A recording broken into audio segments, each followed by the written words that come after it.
I'm Tom Tanuki, and I have a very unique skill set that I want to share with you all today. I am a useful guy, but only in a very niche set of circumstances, and this video is about those circumstances. You see, I have a core skill set, and I want you to have it.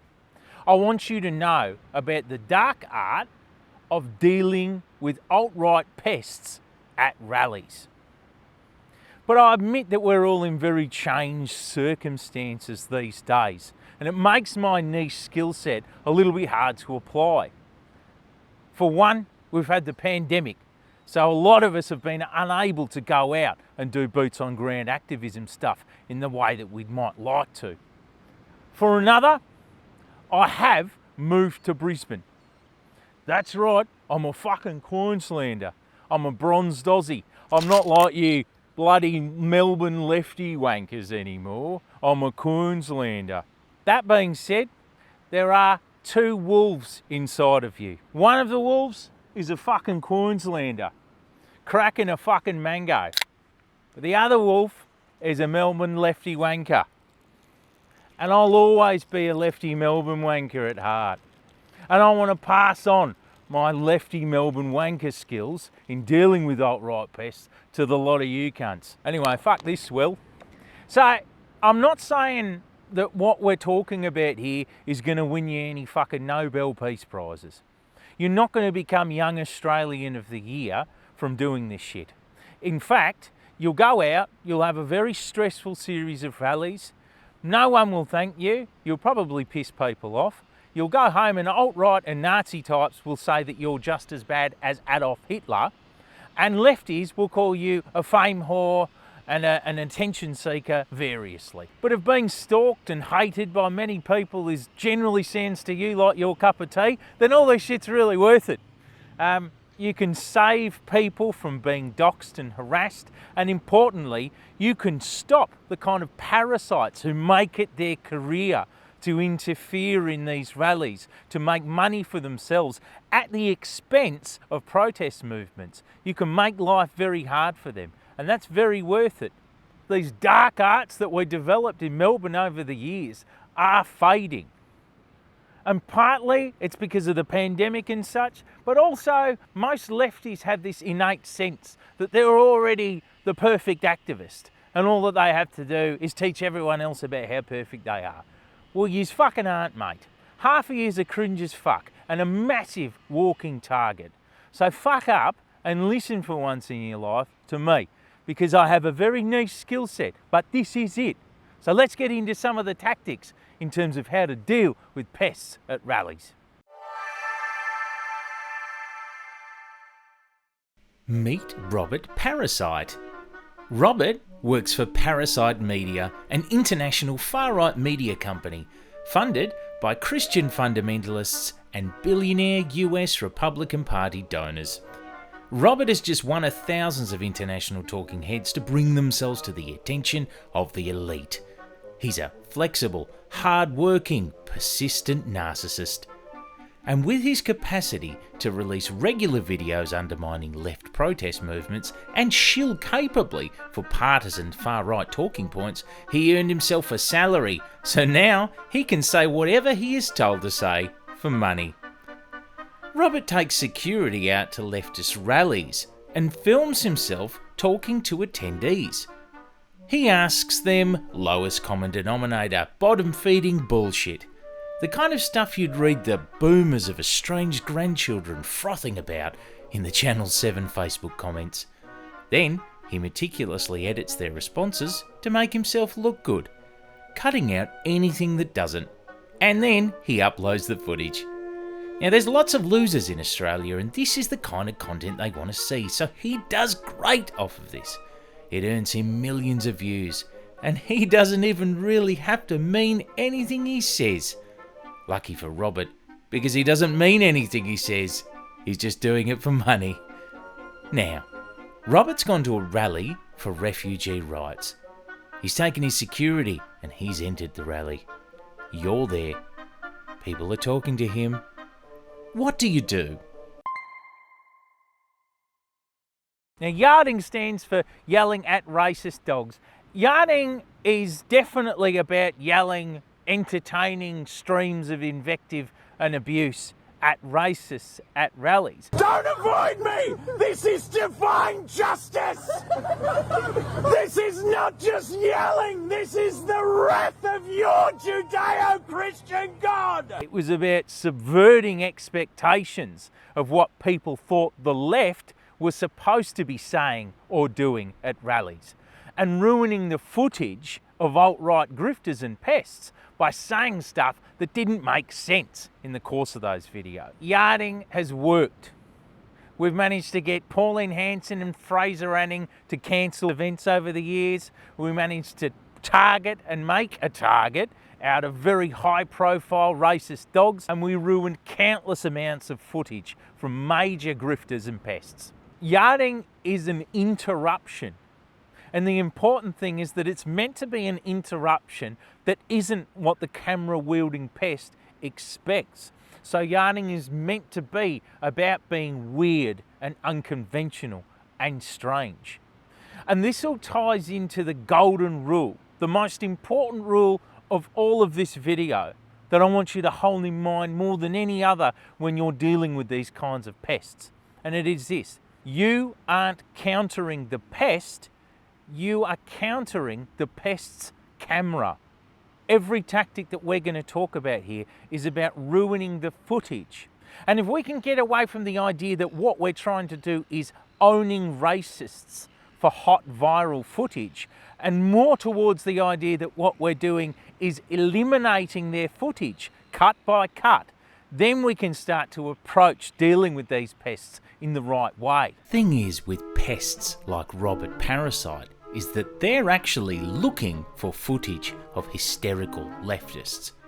If you go up and scream at Robert Parasite that he's a Nazi, well, sorry, you may not be wrong, comrade, but you're also giving him exactly the kind of content that he needs to line his dinner table. Do you want to line the pockets of Robert for free and be a drongo on camera for the humiliation of the abject losers who watch him?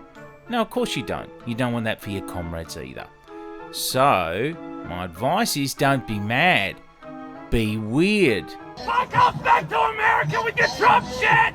It's more than offensive, it's boring! You're boring everyone in Melbourne! Where's Tony Harvey?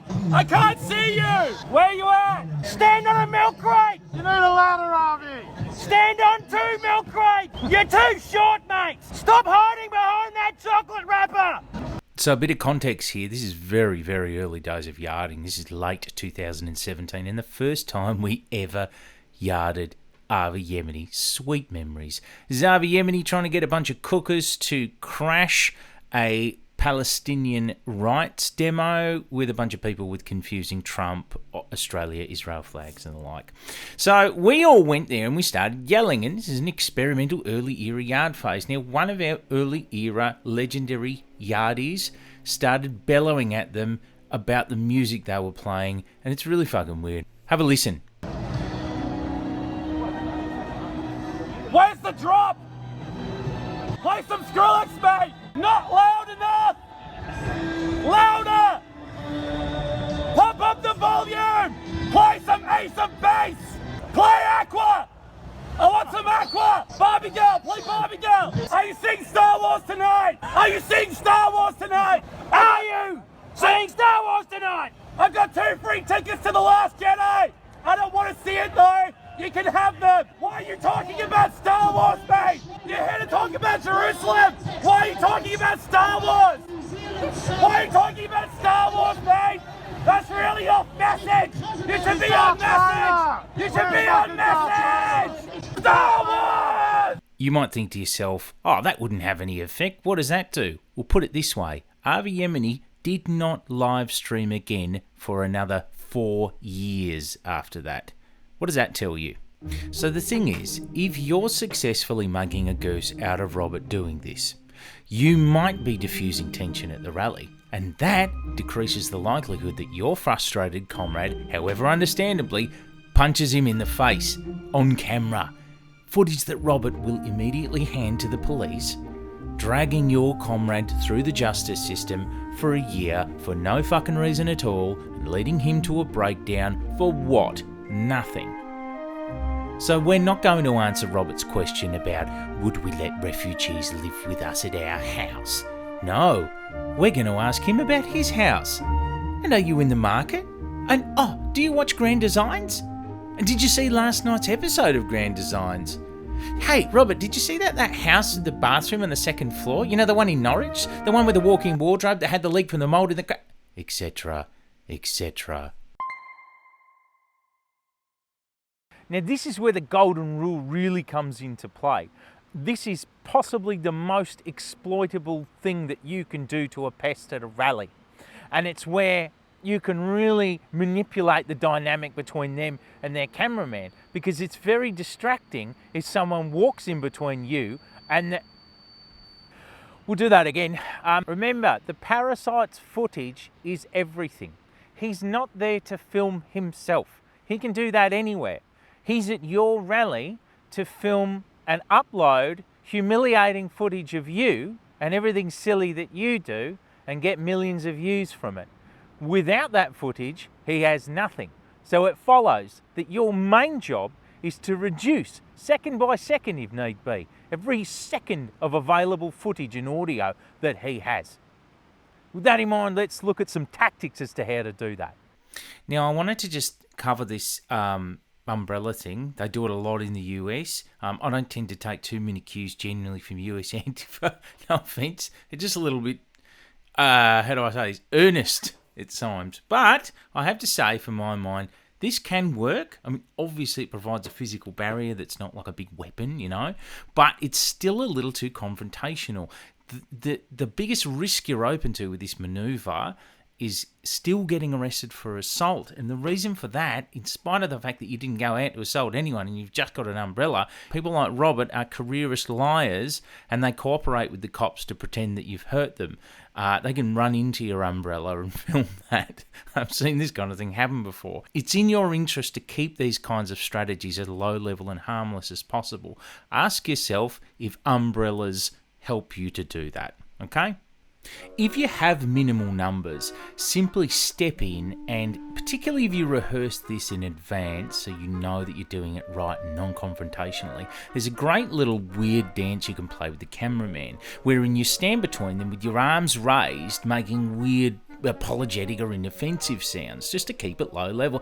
Sorry, please, I'm sorry, I just need to get, sorry, sir, As you move around the cameraman between them and the pest, you can create a very odd group dance in this way, particularly combined with silence that undermines any rational narrative for the video. Please remember that Robert is a bottom feeder and a populist. They all are. This means that weird does not gel in his videos. He is appealing to frothing boomers of estranged grandchildren, and weird with those kinds of people does not compute. So remember how odd advances, with a mind towards not making them aggressive, so that Robert can package them into leftist violence, can work wonders in terms of unsettling the pest. What we're going to look at here is an uncut masterclass in using this kind of dynamic and unsettling the person. Sure, I can. No, you gotta learn the law, man. No, you gotta get the fucking camera out of my face. I don't have to do shit. Whoa! Out of my face. Whoa! What the fuck? I asked you to get it out of my face. You just broke my phone. Not my problem. Dude. You owe me a phone. Nope. Yeah, it is. Here is notorious US alt-right live streaming pest Baked Alaska, just harassing women at a club, you know, inciting them to anger, and they attack his phone, and then he wants them to get arrested. Listen to how security deal with him. No, but so what? I just don't understand what the point is here. I'm saying it would be nice if you could cooperate with identifying the female. Why? Because I don't want to. Why? Because I don't want to. If you're videotaping in someone's face and they tell you to get out of their face, that is what it is. I'm allowed to videotape on the public 100%. sidewalk. But then you also have to live with the consequences of what happened. No. People can't do that. Am I making you uncomfortable in this space? No. No. You look uncomfortable. What's up? You're gonna stand here? Yeah, I'm just going to show you what it's like to make people feel uncomfortable. All right. It's not illegal. It's not illegal. It's in your personal space, though, which makes people uncomfortable, irritable, it's provoking. All right. But you've got to answer though, so you can now trot on your way. All right. I'm going this way. Cool, let's go. Ready? Yeah. Are we gonna step together? How are we gonna do this? Why are you doing that? Because I'm weird. just not touching you. This is weird. I know it is weird, isn't it? It's so weird. Yeah. It's so weird All to right. invade people's privacy and their personal space. It's so weird. All right. Let me But go. not against the law. It's just weird. All right. I'm trying to leave. Okay. All right. Take cool. care. Okay, bye. All right. Bye. She is my hero. She should be the President of the United States of America, in my opinion. They upended his dynamic and creeped him out, and they never did anything remotely legal that could drag any of them through courts endlessly. We love to see it. We love to see it. Ruin their footage. You may not be aware of this, but there is a whole post-Yard era of dark arts that we haven't necessarily made a big public fuss about. Now, I'll give you one example. Do you remember Neil Erikson?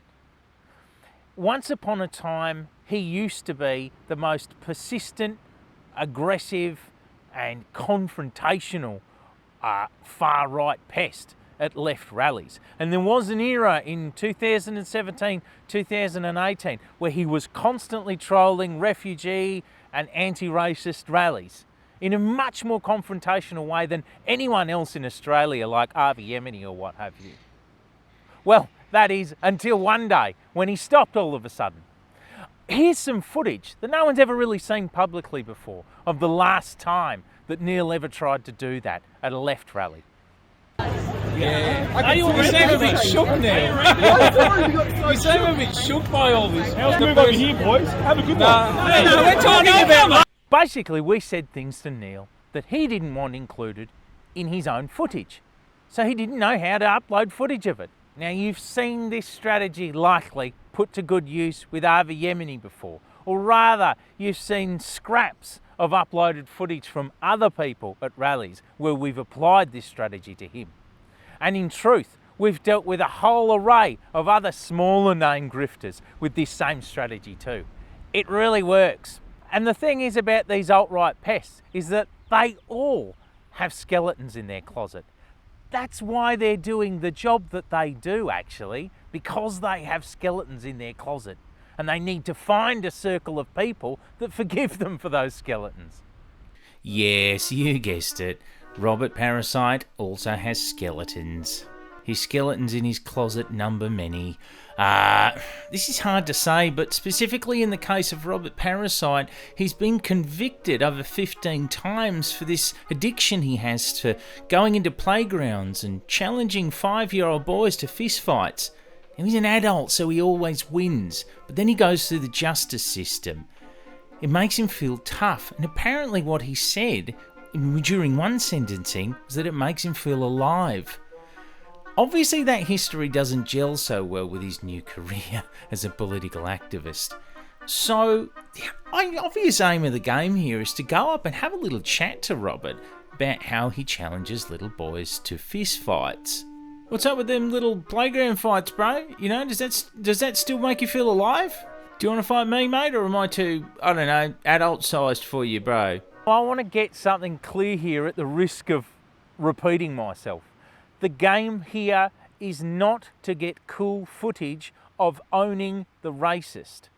We're aiming for a kind of mutually assured destruction here, wherein you have footage of you saying humiliating things about the racist to the racist that they can't upload. And in return, they don't upload it either. So everyone holds onto their footage and nobody uploads. And I'll remind you again of the golden rule, which is that you aren't countering the pest, you're countering the camera of the pest. There's helpful lessons to learn from someone like Avi Yemeni here.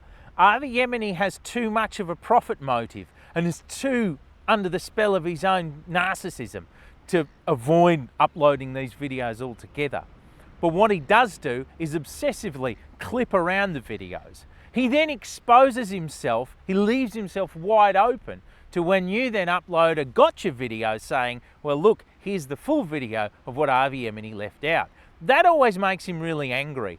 And if you don't get anything else out of this, at least you get a really mad, frustrated and upset pest, which is good. It makes you feel good.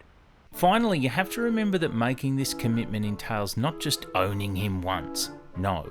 If you do deploy this dark art, it is a commitment to do it over and over and fucking over until they leave. You have to make Swiss cheese out of their footage until the entire thing's a dud.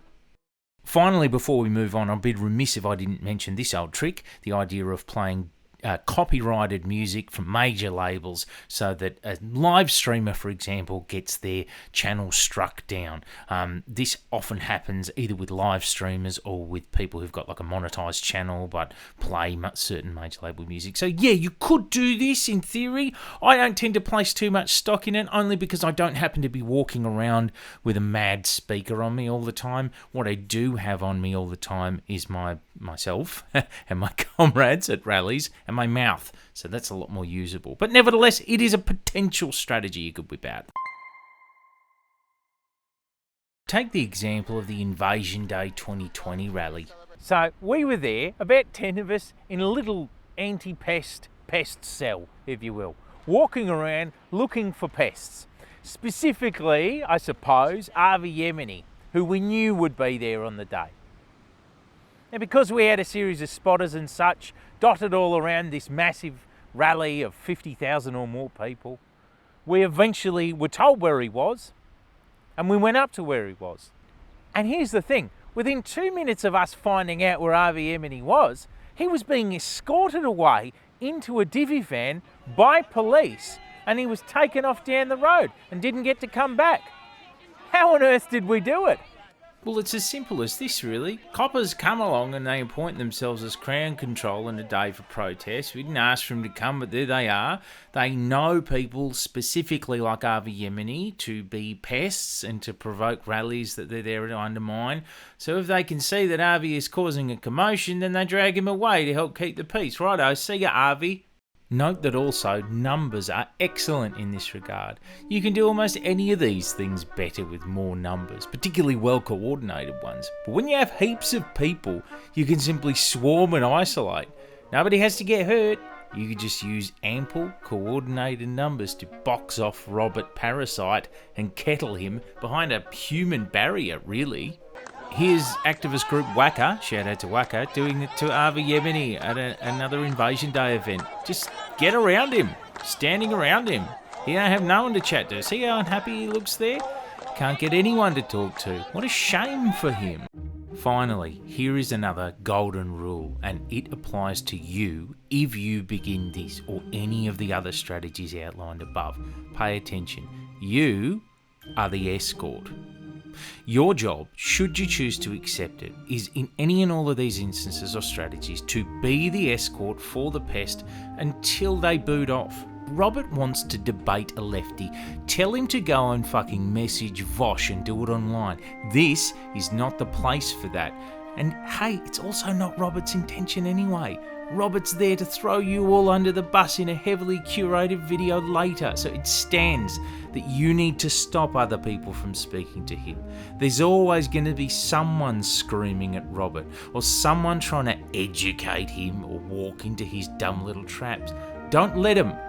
That means moving around, doing your strategy repeatedly, intervening in any real conversations Robert gets to strike up until Robert gives up. I pass my lessons on to you now because I don't want them to get lost to the sands of time. But also because I'm not in Melbourne and I don't want to be the only person, along with my little collective of smart asses around me, holding on to these lessons. I want you to all have them as well. But you might say to me, oh no Tom, you're going to need them now more than ever, now that you're up in Queensland with all those racists, big racist redneck Queensland. You're going to need them for all the Queensland rates. Get over yourself, you Melbourne fucking wankers. Look at the lot of yous. Yous are the fucking cunts what come up with the most high profile racists of the past 5 or more years, you know? We didn't fucking, up here in Queensland, we didn't come up with fucking Reclaim Australia. That's right, you cunts did. You cunts come up with United Patriots Front. Yous are the cunts that have the fucking neo-Nazi terror cells and shit. Not us up here. Get over yourself, you fucking Melbourne latte Fitzroy wankers. Put down your fucking Fitzroy Long Mac and go out and do some boots on ground fucking anti-fascism for once. With your fucking art school liminal space shit. A little bit less of that and a bit more fucking anti-fascism. Got the taste for